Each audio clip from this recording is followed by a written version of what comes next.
Dari Desa Arborek, petualangan saya bergeser ke daratan besar, tepatnya ke kampung adat Malagufuk. Jika hutan tidak boleh dirambah, aturan adat suku Moy juga mengatur tata cara memanfaatkan hasil sungai. Melianus, Kevin, dan Daniel adalah generasi pertama yang menjalankan warisan kearifan lokal di Malagufuk. Menempel di sini. Gimana kakak? Oh ini. Lah, digituin. Jatuh. Jadi, selain berkebun dan juga berburu, sebagian warga di Malagufuk ini senang mencari ikan. Nah, yang unik, umpannya seperti ini nih. Cicak hutan. Kalau di sini sebutannya apa kakak? Kaitut. Sekarang saya mau cari lagi nih umpannya lebih banyak supaya nanti ikannya juga lebih banyak yang didapat. Ikuti jejak saya, jejak petualang. Toki-toki. Begitulah orang Moy menyebut cara pencarian umpan ini. Wah. Kakak Kelvin, mana? Waduh. Dapat satu lagi. Kakak Meli, simpan di daun. Ya, banyak ya? Ya sudah. Sudah cukup sepertinya ini. Lanjut saja kita mancing, oke? Ya, ayo. Kita mau lanjut mancing. Ayo kakak. Setelah umpan berhasil terkumpul, Sungai Kalasau menjadi tujuan kami. Dinamai Sungai Kalasau karena sungai ini terletak di antara perbukitan Kalasau yang mengelilingi perkampungan Malagufuk. Kala artinya sungai, sedangkan sau berarti sepi.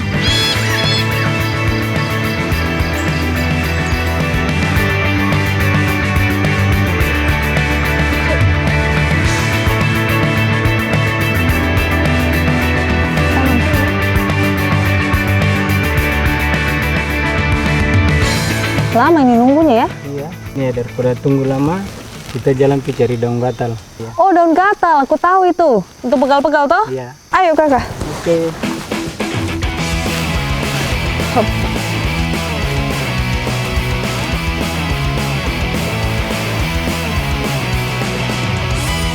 Nah, ini kalau kita perhatiin di sini ada bulu-bulu halus dan inilah yang bikin nanti rasanya tuh kayak ditusuk-tusuk. Tuh. Daun gatal adalah tumbuhan hutan timur Indonesia. Manfaat tumbuhan ini belum begitu populer, namun bagi masyarakat Papua, daun gatal biasa dimanfaatkan untuk menyembuhkan pegal-pegal, kurang enak badan, sakit kepala, dan lain-lain. Bantu saya ya. Ya. Percaya pada Kevin. Waduh, mantap kali ini.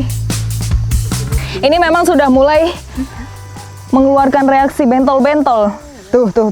Sudah mulai merah-merah bentol, tapi nanti dia bisa hilang dalam beberapa menit saja. Seperti kuyup. Efek bentol-bentol yang ditimbulkan merupakan proses pelebaran pori-pori dan secara otomatis dapat merangsang peredaran darah. Memang di awal cekit-cekitnya itu selalu bikin kaget. Tapi lama-lama enak. Aduh. Kalau sudah bentol-bentol seperti ini, berarti dia sedang bereaksi. Ini mungkin seperti akupuntur. Nah, artinya ini pori-porinya terbuka, terus jadi nanti lama-lama hangat dan kaki rasanya tuh jadi lebih enteng. Oke? Ayo, lanjut. Siapa tahu ikan sudah dapat.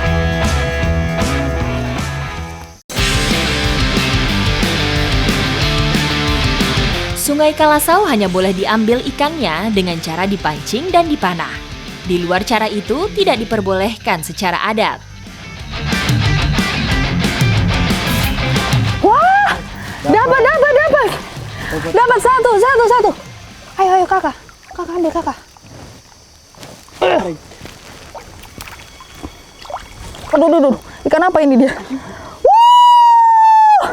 Dapat satu ikan. Ternyata benar ya, kalau kita tinggal bisa dapat satu. Ini ikan nila ya? Iya, ikan nila. Wah, dapat satu ikan nila.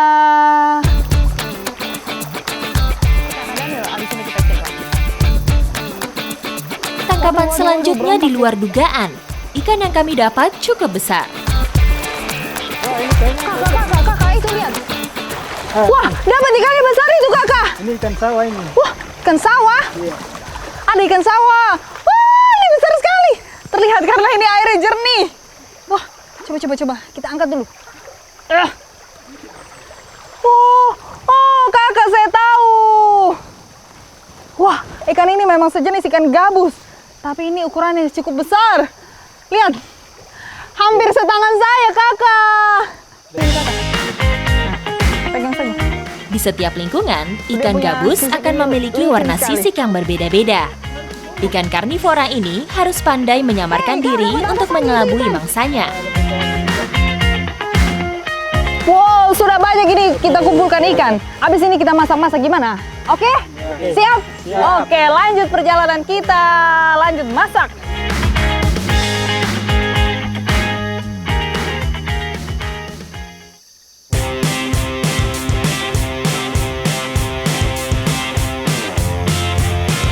Cara praktis mengolah masakan saat di dalam hutan yaitu dengan cara dibakar. Nah, Meskipun di beberapa tempat, cara dan bahannya disesuaikan dengan alam di sekitarnya.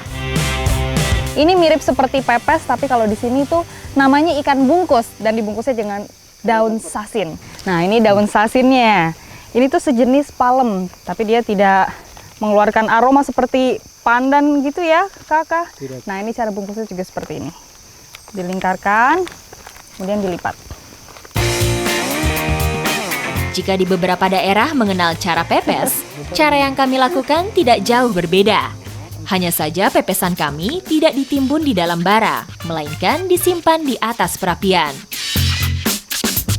Kenapa kami pakai daun ini? Karena lebih mudah ditemukan kalau di hutan dan juga dia lebih tahan panas. Jadi tidak cepat gosong. Asap yang keluar dari panggangan cukup menggugah rasa.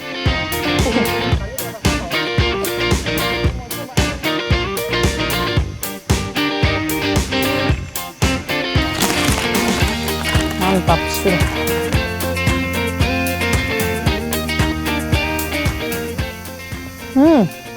Enak ya?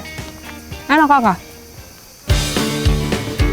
Saya cukup sering menikmati ikan bakar, namun suasana selalu menawarkan rasa yang berbeda-beda. Ikan-ikan yang kami makan ini memang khas Sungai Kalasau.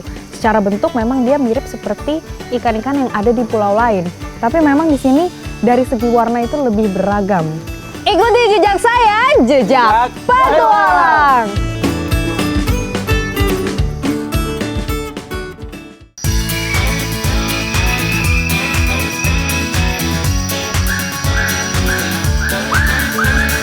Malagufuk bak perisai. Warganya tidak menolerir sejengkal pun perambahan hutan. Belantaranya menjadi rumah yang ideal bagi berbagai jenis burung. Bahkan tidak jarang masuk kampung untuk bertegur sapa dengan manusia.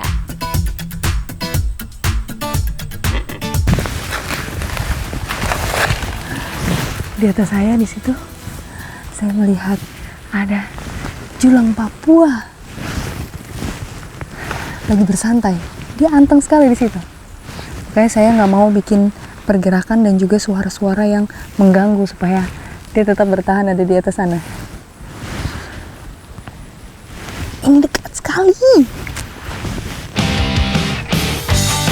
Julang Papua adalah satu-satunya jenis rangkong yang hidup di wilayah timur Indonesia.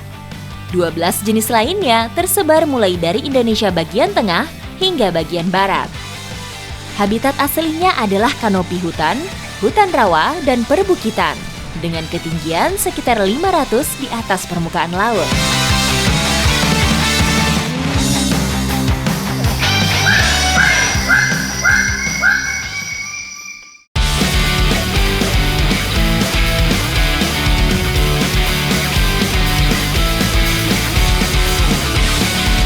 Inilah harta karun tersembunyi tanah Papua. Cantik, lincah, dan bersuara merdu. Namanya terdiri dari dua suku kata. Cendra artinya dewa atau dewi, sementara Wasih berarti utusan. Burung utusan para dewa. Nama yang tepat sesuai penampilannya.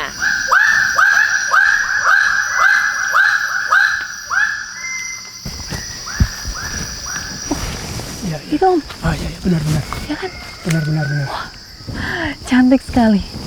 Laser Bird of Paradise atau cendrawasih kuning sekarang tepat berada di atas saya. Dan pagi hari seperti ini merupakan waktu yang tepat untuk kita mengamati burung. Benar. Pantas saja ya, Malagufuk itu disebut salah satu surganya burung. Karena memang dari tadi suaranya aja tuh kedengeran Iya. macam-macam ya Om, Iya. bervariasi. Luar biasa. Cendrawasih. Karena keindahan bulunya, burung ini pantas menyandang sebutan bidadari turun dari surga.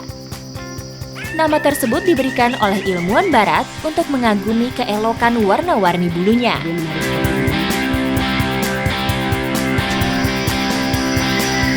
Sebelum pergi mencari makan, burung dengan panjang rata-rata sekitar 43 cm ini memiliki kebiasaan bertengger di atas pohon sambil menari.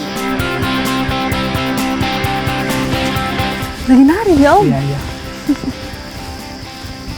Itu lagi nari. Mana? Itu. Oh iya, Iya. betinanya itu ya? Ya, itu betinanya.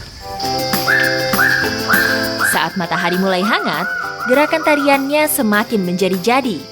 Meski musim kawin sudah lewat, sang jantan terus bersolek untuk menarik perhatian sang betina. Tampilan fisik bukan yang utama. Siulan yang merdu serta tarian atraktif yang membuat luluh sang betina.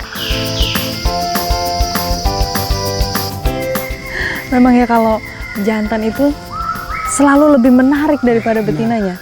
Terlihat dia punya leher itu lebih berwarna, warnanya hijau, terus ekornya juga lebih panjang ya Om? Iya, panjang terus warnanya ada dua kan, warna kuning dengan warna putih. Iya, betul. Yang itu yang membuat sehingga betinanya dia lebih fokus. Kalau saya amati Om, mereka itu lebih banyak berkumpul di pohon yang ini, sama ini juga kan Om, Iya. yang besar ini. Itu pohon apa Om? Ini pohon pala hutan. Pala hutan. Iya, pala hutan. Ini Pala bijinya. tersebut, Yang Jadi dia makan ini- ininya? Ya, yang ini yang jadi dia ambil sarinya. Ini sarinya. Karena sarinya itu sedikit ada bapakat terus bergetah. Bergetah. Iya. Coba ya Om. Iya. Ya, sepet-sepet emang Iya benar. bergetah. Cendrawasih diberi nama sesuai dengan warna dominannya, seperti cendrawasih kuning kecil dan cendrawasih merah. Yang sedang saya amati pagi ini adalah cendrawasih kuning besar jantan.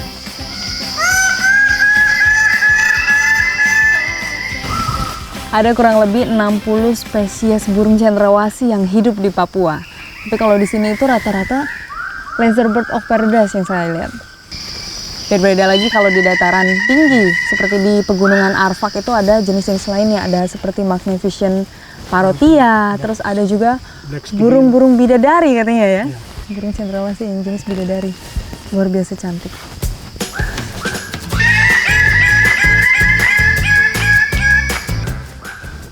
Di awal saya bilang, Malagufuk merupakan perisai belantara rimba.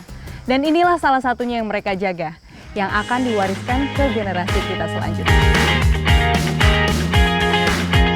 Setelah kulit kayu yang diambil, ini sekarang kita kupas lagi bagian dalamnya. Nah, inilah nanti yang dijemur, lalu dianyam untuk membuat mocktail.